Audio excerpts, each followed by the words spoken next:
Finally TV, here we are, party people, back again with another episode of Voice of the Valley, and today I got a goodie for y'all. I wasn't playing. A long time in the making. I got my man, Remy Hendrix, in the building. What's up, sir? What's up? How y'all doing? Finally here on Finally TV. Thank you for having me, That's it, man. brother. Yo, I appreciate it. So nice to have you, man. It's nice to see you. We were supposed to hook up a couple times. Didn't work out, but we're here now. We're here. That's it, man. On a beautiful day. Today's like a gorgeous day out there, too. Fall is here. You know what I mean? And the air is crisp. We got some new sounds. We got some new Nas. Yeah. We've had some battles come out. Yeah. Like, hip hop is thriving right now. I feel like, you know what I mean? I'm feeling good about things, Quick take. Math versus meth, man. What you think? Legendary, to say the least. You got a battle rap legend, and then you got, straight hip up legend. Yeah, just legend, period. Right. You know what I mean? And Math did his thing, but Meth surprised me. Meth really surprised me. You know what I mean? He just, I knew he would have the lyrics. It was how was he going to deliver it in that platform, and he definitely delivered it. And he did it. And I thought he did it so well. My take on that, Meth 1-0. Yeah, Meth 1-0. Definitely Meth 1-0. And I don't think Math will be mad at us saying that. Nah, you know what I mean? Nah, he shouldn't. Don't beat me up, Math. Don't beat me up. But no, battle rap's thriving right now. Shout out to Caffeine doing their thing, and people like Jay Black out there, Avocado. Like, this thing is, I know Avocado's not on Caffeine, but he did do the Math and Meth thing, though, and that came out fire. So, cool, man. Let's get into this interview, though. It is about Remy Hendrix, Voice of the Valley, Finally TV. Make sure you subscribe, like, follow, all that good stuff. YouTube, Instagram, Facebook. Check out my man Remy. Where can they find you at, man? You can find me on all streaming platforms, whether that be Spotify, whether that be Tidal, whether that be Apple Music. I'm everywhere. For exclusive content, you could probably hit me up personally on Facebook, Twitter, Instagram. You say you like a snippet, I may send you the song. I'm about connecting like that with people rather than just, hey, go stream my song, Right. I like that. That's a great attitude to have. So go ahead and follow this man. Take a couple minutes, go get that done, come back, and we're going to get into this. Because we're going to be talking about, you and where were you born, brother? And how'd you end up in the Hudson Valley? So I was born actually in Harris Hospital. Okay. That's up there in Harris, New York, between Liberty and Monticello. I moved away a ton of times. I was a bad kid. You know what I mean? I moved away a ton of times as a kid. I would say in 4th grade, came back 6th through 9, and then I went to Florida. My mom actually lived in Florida. So I moved down there, moved back when I was a senior, graduated, and I've been here ever since. There you go. Did you like Florida? I love Florida. I didn't want to come back. No. Unfortunately, my grandmother's husband passed away, and my mom wanted to come back. Her being the oldest, child, she wanted to come back, and you know what I mean. I had no choice in the matter. Got you. Yeah, Florida's a nice place, man. It is hard to leave, palm trees and good weather every day. It's ratchet though. Yeah, let's just be. It's ratchet down there. Florida got a bad reputation. It does. It definitely does. All right. Well, we're glad you ended up here in the Hudson Valley, man. We really are. Like even your Instagram, Remy Hendrix 845. Like you rep it. You know what I mean? And that's what's dope. Man. Yeah, this is home. You never forget where you come from. If you don't know where you're from, you won't know where you're going. So you know what I mean? Yeah. Like 845, whether it be 845, 954, you know what I mean, which is Broward's area code down there. Where I would say I grew up there and came back and finished growing up here. Got you. And there's nothing wrong with that. You get kind of more cultured that way. You experience more stuff. You know what I mean? I always talk about how, like, when I was a kid, I was able to, like, go down for, week, 2 weeks at a time down to the Bronx. Right. To, like, my grandmother's house, grandfather's house. And I didn't realize it at the time, but that was really good for me. Right. You know what I mean? Like, it gave me things that I would not have gotten had I just spent my whole summer here. Right. You know what I mean? You see a whole different feel, a whole different attitude. That's where street smarts comes into play. Right, I'm learning things about how to be street smart at 9 years old, walking with my cousin in the street, you know what I mean? So it's like those type of things I think really culture you, really like mold you into who you are. So those experiences, man, are golden to me. Yeah, that's a lot. There's a lot of stuff missing in that. Not to say that kids aren't doing that still, but I still think there's there's something to be said about being able to move around at a young age and seeing how different, cultures work. And, you're moving around and you get all of that, and then you can bring something back to where you're from, and, it's golden. Right. No, I agree wholeheartedly. So let's talk a little bit about how you came up with this name, man. Remy Hendrix. All right, so the name is pretty much a rebirth because I was Metaphor at first. Okay. METAFORE. That's what I was going by. And that was given to me by, battling at lunch down there in Florida. And it was like, oh, you use a lot of metaphors. And that it just stuck, and instead of spelling it the correct way because this is hip hop, I spelled it with the FORE. Yeah. Had some success under that moniker. 2 Source magazines, music choice placement, song played on, making the band season finale, things of that nature. And then I took a step back from music because music wasn't paying my bills. You know what I mean? So as I stepped back into the realm of music and really trying to pursue this full force, I felt like, as a rebirth, I needed a new name. You know what I mean? Jimi Hendrix, legendary electric guitars. Yeah. It's just a play on words. My favorite drink would be Remy Martin. Okay. So I chose to go by Remy Hendrix. There you go. You know See, what I mean? There's an explanation behind everything, man. Yep. I like that, man. Okay, so you like Remy? You still like Remy? Yeah. Okay, that's still number one. It's a little expensive right now during COVID, so I might do the Hennessy right now. Okay. But you know what I mean? All right. Well, at least I know what to buy you when I see you, and I can't forget now what you like. You Right. know what I'm saying? It's just the name. Yeah, that's it. That's it. I like it. Okay. Well, that's pretty dope. So talking about being young and growing up and moving around, and it sounded like you were doing things early in your career. When did you realize what the passion was for you? Man, I want to say 12 years old. I would listen to music on the radio, and I think How to Rob was probably one of my favorite first songs that was like, that drew me in. You know what I mean? It was like, okay, there's a guy coming out, going at the whole industry.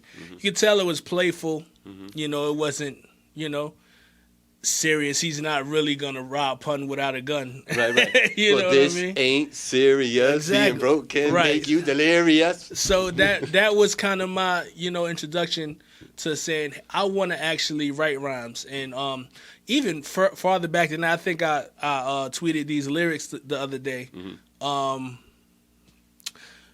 Triumph, Wu-Tang, first verse. You know what I mean? I bomb atomically so I can teach philosophies and how. Just that alone, I was like, listen, this is what I want to do. You know what I mean? I need to have that type of reaction when, saying something. On. Yeah. It's like, I need to make people feel how I feel right now listening to these words. Yeah. And I felt like, of course you write your first raps and your first raps are like, this is not going to cut it, kid. So you know what I mean? That got crumbled up and threw away. But, just hearing other people and seeing how their music inspires other people, that was always big for me. And it's always like, yo, this is what I want to do. Once you build up the courage enough to show people that you've been working on this, and you get a reaction, it's like, oh, this is it for me. I'm out the gate. This is what I want to do. This is my passion at the end of the day. That's dope. So then at that point, and I trust me when I say I feel you when you say you heard something and then you want to make people react the same way you react. I feel that 150%. Right. So when did it go from I want to do that to, oh, I actually have to do X, Y, Z to get to that point? When did you really take it serious and start moving on it? When I actually started taking it serious, I would say around 14, 15, in and out of studios down there in Broward County, Hollywood, Florida. And it was more as a New Yorker, right? As a New York artist, and even though, I went down to Florida and started growing there, bars always mattered. No matter what. It was always bars. So I was the guy that would write bar after bar after bar after bar after bar. And it wasn't to the point where I didn't know how to count bars to write an actual song, because these are things that I've actually studied. I'll sit down and I'll listen. What do they mean by 16 bars? When you're a young kid, you don't know what 16 bars mean. So I sat down and I think I listened to Money Cash Hoes. And I was like, all right. it's 16 rhymes. Right. That's what 16 bars are. 16 lines. 16 I lines. wrote out the actual verse to their song, and I'm like, you okay, that's what 16 bars is. Yeah. So it wasn't until, you start listening to songs and you seeing what's playing, what actually makes the people move. And there's been underground artists forever, so it's always going to be mainstream and underground. So gotta be. Where do you want to fit in that? I feel like I want to fit everywhere. I don't want to be a guy that's just a mainstream artist. I don't want to be a guy that's just an underground artist. I want respect from the underground just as much as I want, big fame and notoriety. So, 14, 15, started scripting songs and, going in and recording them. And my mom actually took a demo tape with her to work to a coworker. And that's how, I got, so to say, my biggest break thus far, as far as, some notoriety or whatever the case may be under Metaphor. Got you. Okay. So, how many years would you say you've been doing this? Too long. Too long. I would say a good 15. Wow.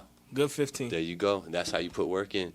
And during those 15 years, I know, but you're going to have to tell the people, you've done a lot to materialize some of these thoughts in your head and these desires you have. So talk a little bit about, what you've accomplished since you started taking it serious. So since I started taking it serious, Two Source magazines, you know what I mean? I still got those. I might post those up along with the interviews. Send the picture. I'll put it up. So people don't think what they say. They say cap. So people don't think I'm capping, whatever the case may be. Song played during the season finale of Making the Band. Not the one with Chopper and E. Ness and those guys. I forget who was even on there. I want to say Day 26 Danity came, but I'm not sure. Right. Crashed the Super Bowl winner 2007. Let me say finalists. 2007 Hip Hop Power Summit finalists went down there, performed at the Hip Hop Power Summit. They were showing American Gangster before it came out. That's pretty cool though. Yeah, so it's a lot of stuff like that under my belt, but that's dope. Having a child took me away from music a little bit. Like I said, music wasn't paying my bills. So, you gotta provide. You gotta provide for your family. At the end of the day, like if tomorrow music stops, I still have a kid. Yeah. At the end of the day, I have to do what I need to do. Facts. No, and even besides those like actual accomplishments that you have, but just material wise, you've done a lot. You have a lot out there. Yeah. Like, you know what I mean? Talk a little bit about that and how you take that all serious, because you end up with visuals for your stuff. Right. Like, you like to put it together. Talk about that. So Gabe will tell you, I'll probably send Gabe a project and he'll be like, oh, is this coming out or is this, just something else? But man, I like this. When something's your passion, you're going to do it. Like, everybody tried to play ball, whether that be football, basketball, soccer, or something. If that's your passion, you're going to go to the court and hoop every day you can, barring injury, whatever the case may be. So with music being my passion and seeing what it takes to get there is just, okay, let me wake up and write. Maybe you'll get writer's block. Okay, let me think of another way. How can I, make this happen as far as materializing it? How can I manifest this? And it's just every single day. I could be at my 9 to 5, right, and on my break and listening to beats, because maybe that's the only time that I have to listen to beats right now. Sure. So it'll be, all right, let me listen to this beat. I got 1 million people I subscribe to on YouTube, as well as producers that I'll hit up like, hey, I need something. Let me hear something. You know what I mean? May not use the beat, but it may just inspire me to write something. Right. You know what I mean? And it's just, I got probably right now, I would say a good 4 projects just in the tuck. COVID permitting, it's just like, hey, I don't want to release anything without the visuals and things of that nature. You know what I mean? Yeah. And the last visuals you did was the Cold Summer Freestyle? Cold Summer Freestyle. Yeah. Yeah, shout out to Shots by Ishan. He shot that. Went to the studio, recorded on a Friday. That Saturday we did the video. Got you. In the cold and eyes watering, the wind blowing. It was wintertime, but it was definitely cold. Yeah. Cold summer. Yeah. So what would you say, like, are you of the same mindset as me, where I say, if you really want to push your music, there has to be some sort of visuals to the music as well? Yes, I was definitely, because people aren't,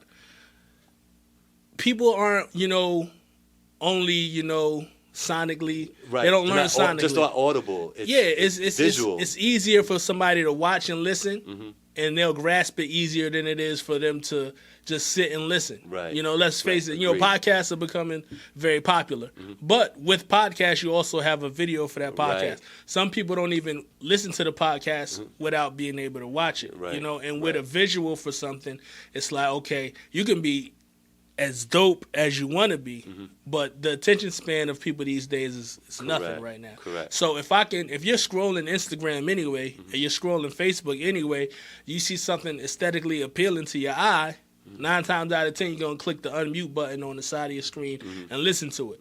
You know what I mean? And my hope would be that you would enjoy what you're listening to, and then you kind of crawl down more. to that rabbit hole, yeah. and it's like, kind of like you guys did. You know what I mean? Definitely. So let me ask you this, because we talked when I'm asking you about when this all started, right? You hit me with basically some of the stuff that really inspired you, right? Like you even went to the song that inspired you, right? So let me ask my next question a little differently. All right. What is pushing you, despite the fact that you're successful in your just regular career? You know what I'm saying? You're a father. You know what I'm saying? You're established, right? You got good credit. You know what I'm saying? Like, what is pushing you to want to do the music thing, though? It's just passion. If I woke up tomorrow and I had nothing else, I'd have my mind and I'd have music. Like there's nothing else. Like I'll wake ever since I realized that this is what I want to do. You know what I mean? You dibble and dabble and you know in other things that you think you want to do until it actually clicks. Like, yo, this is what I want to do, and it's just pure passion. Like. I listen to everything that comes out of the 845. Well, most of it, because you'd have to have 1 million hours in a day to listen to everything. Right. But anything that crosses my eye and it's hashtagged 845, or I know it's somebody that knows somebody, and this person is from the area, I'll listen. You know what I mean? Right. And that's just because this is what I love. Like I barely turn on the TV. COVID may have been one of the best things that happened for a person like me, because it's like, all I have is time now to catch up on whoever's music or whatever's going on or this hot topic. And it's not so much as pop culture. That's why I just say music. Because it's not this person did this to that. It's not gossipy. It's just, what are you putting out? Is it great to me? Can I vibe with it or no? You know? And that's what pushes me. It's like, I want to create something that's timeless. You know what I mean? I want to put stuff out that people can feel. You know what I mean? I don't want to just make music where you can just, it's going to be here today and it's going tomorrow.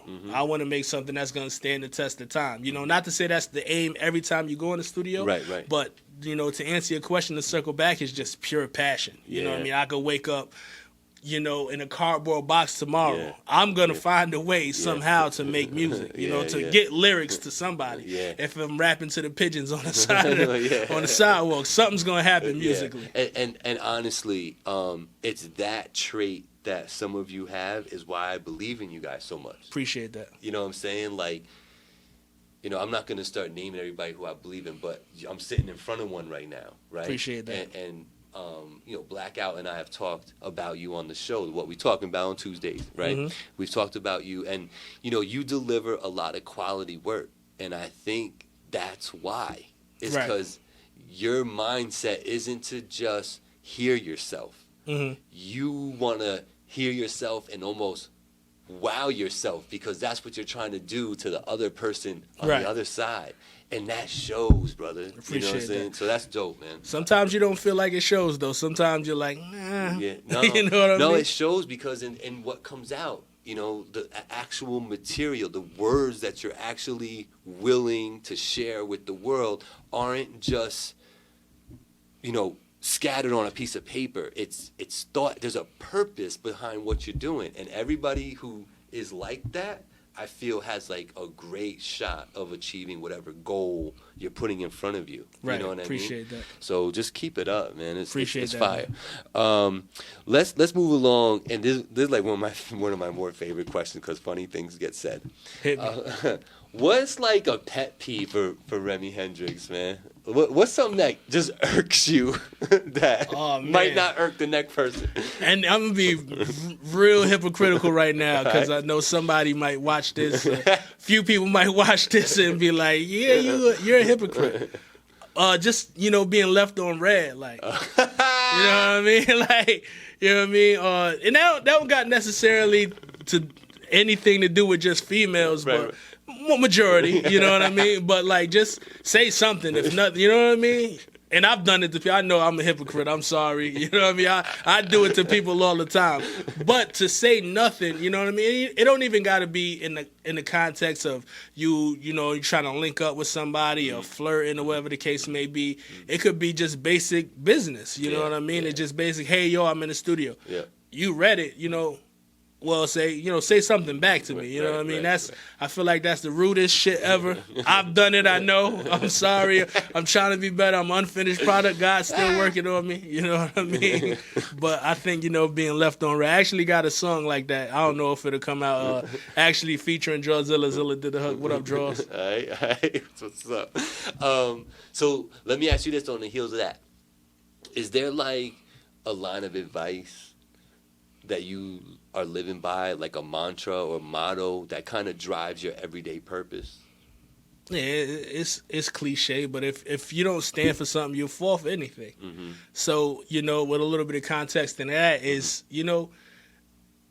musically, it's okay if you just gonna follow trends and just be the guy that's just, oh, this is hot now, I'm going to jump on this wave. You ride waves like you're not standing for anything. Mm-hmm. You know what I mean? Mm-hmm. Granted, you have to evolve with the times, but you have to, have some type of backbone. Mm-hmm. I was watching, if I could shout out another podcast, I was watching Expeditiously with Jadakiss on there. Oh, yeah. And Jadakiss was asked, what does he think about, New York is trying to sound like Southern, or whatever the case may be. Though I have Southern influence, sure. I don't feel like my music comes off as Southern. Right. But, he said if you can adapt with everything that's going on and still have bars, mm-hmm. He's the happiest guy in the world. You know what I'm saying? Not to say Kiss is the pinnacle of what you're supposed to be aspiring to be, but, I wholeheartedly believe that. And that circles back to, stand for something, stand on something, be yourself. Yeah. There's a whole lot of mimicking going on. Rest in peace to Pop Smoke. I heard a million Pop Smoke songs after Pop Smoke died, and it wasn't Pop Smoke's song. You understand what I'm saying? Not to shoot shots at anybody or anything, but if that's the sound, then that's the sound. You probably won't hear one of those songs from me. You know what I'm saying? Not to say I won't feature on one or one of the homies might not make one and they be like, yo, you got a verse? I'm down for whatever. But me personally, I feel like you have to know yourself at the end of the day. You know what I mean? And in just regular life, you know what I mean? Standing for something is just like, yo, I'm living for not only myself now, I'm living for my child. I'm living to push, the culture and myself forward, know, and not being gimmicky and just going out there and just doing stuff that's hot, because to me that's trash, that's whack, you know what I mean? Like even New York is saying no cap. Right. It'll always be facts for me. You know what I mean? You never see me say no cap. Do what you do. Yeah. It's trendy. You know what I mean? I just can't get with it. Yeah. I feel you, but hey, to each his own. Yeah, no. I'm still trying to figure out cap actually, how that came about. It's a medicine bottle. Yeah. Something, I don't know. Like, is it short for you're capitalizing this, you're emphasizing. I don't understand, but I get it. Don't say I don't get it. I'm just trying to figure out why cap though? Why did they pick cap? It's Atlanta slang, man. Atlanta is the new mecca of hip hop. It's the third home of hip hop right now, if you will. You had New York, then you had the West Coast, and now you got Atlanta. Yeah. So, and they came up with that. Good and job, I'm not mad at it. It's just be where you from. I asked why a lot. Shout out to Jadakiss. I asked why a lot. Because I just want to know the why. Why cap? Why'd you pick cap? Yeah, exactly. So come on now. So real quick before I ask you this, my next question is my by far my favorite question. All right. But before I do that, I want to ask you, what if I had to ask you what song of Remy Hendrix right now that's in your catalog that I have access to, all right, would consistently end up in like your top 3 songs that you would name of your own? Right now, shout out to Brigavelli. It'll probably be "Save Me From Me." That's a good one. Yeah, and you guys, it's not even out yet, but you guys have played it on the podcast. Yeah.